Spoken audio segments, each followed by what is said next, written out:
हम सब अनुसूचित जाति के लोग अर्थात हरिजन क्या बोलते हैं अपन सबको। तो रामायण में कहा है कि हरि व्यापक सर्वत्र समाना प्रेम से प्रकट होई में जाना, मतलब भगवान सभी में विराजमान है, किसी एक का नहीं है ईश्वर। वो यत्र तत्र सर्वत्र है, वो किसी एक का नहीं है। फिर जब हनुमान जी महाराज लंका में माता सीता का पता लगाने के लिए गए थे और हनुमान जी को देखने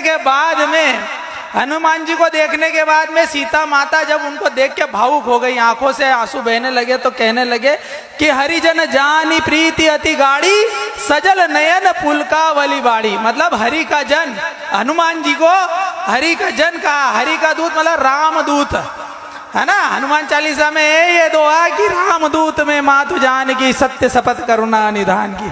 राम का दूत मतलब हरिजन। हम सब उस भगवान, उस परम पिता परमेश्वर उस हरि के जन है, उसके दूत है।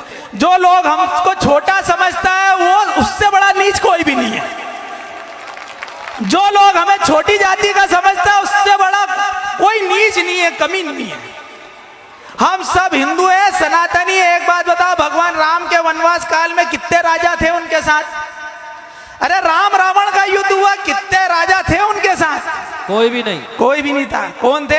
हम लोग, हरिजन। हम लोग थे, हमारे बाप दादा थे, हमारे पूर्वज थे, अनुसूचित जाति के लोग, आदिवासी लोग। राम भगवान ने सारे राजाओं को अयोध्या में छोड़ दिया था और आए जब चित्रकूट में बसे तो वहां पर भी आदिवासियों के साथ रहे। और आदिवासियों ने बोला कि हम तुम्हें कोई धन दौलत दे नहीं सकते हैं, तो नाथ हमारी यही सेवकाई लिए नबासन बसन चुराई। मतलब हम आपको लूटपाट नहीं रहे, यही बहुत बड़ी बात है, इसलिए इसी को हमारी सेवा समझ लो। ये हमारे आदिवासी और दलित भाइयों की बात रही। उस भगवान राम का मंदिर 550 साल पहले बाबर ने तोड़ा कि नहीं तोड़ा? अयोध्या में 550 साल पहले तोड़ा।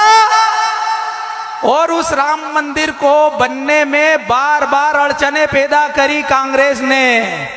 सुप्रीम कोर्ट में हलफनामा लगाया कि राम काल्पनिक है, उनका कोई अस्तित्व नहीं है। क्या भगवान का कोई अस्तित्व नहीं है? क्या राम का कोई अस्तित्व नहीं है? क्या कृष्ण का कोई अस्तित्व नहीं है? क्या बुद्ध और महावीर का कोई अस्तित्व नहीं है? अगर उनका अस्तित्व नहीं है तो आपका और हमारा भी कोई अस्तित्व नहीं है। 70 साल से रोड़े अटका रहे थे। 70 साल से भगवान राम एक तंबू में थे। काय में थे? तंबू में थे। और मंदिर बनाने में लटका रहे थे, झटका रहे थे, पटका रहे थे। मोदी जी आए, क्या करा? मोदी जी सीधे तंबू से मंदिर में ले आए। 10 साल यूपीए की कांग्रेस की गवर्नमेंट रही और राहुल बाबा कहते रहे कि आप लोग कहते हैं कि मंदिर वहीं बनाएंगे, तारीख नहीं बताएंगे।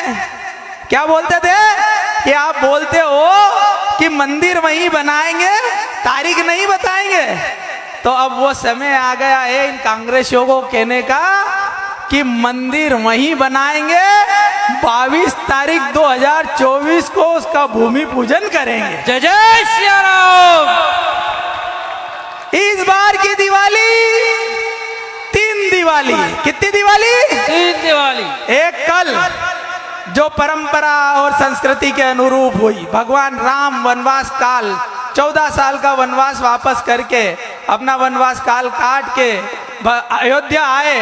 अयोध्या में आए तो सबने खुशियां मनाई, हर्षोल्लास मनाया। उस खुशी में हम दिवाली मनाते, पूरे हिंदुस्तान में मनाते। और जो भी हमारे सनातन धर्म से, सनातन पद्धति से, सनातन परंपरा से जुड़ा हुआ है, सनातन संस्कृति से जुड़ा हुआ, वो विश्व में रहने वाला कहीं भी हिंदुस्तानी होगा वह दिवाली मनाएगा। मनाते हैं कि नहीं हम सब? मनाते हैं। ये भगवान राम के घर वापस आने पे दिवाली मनाई जाती है, जो कल मनाई गई। अब दूसरी दिवाली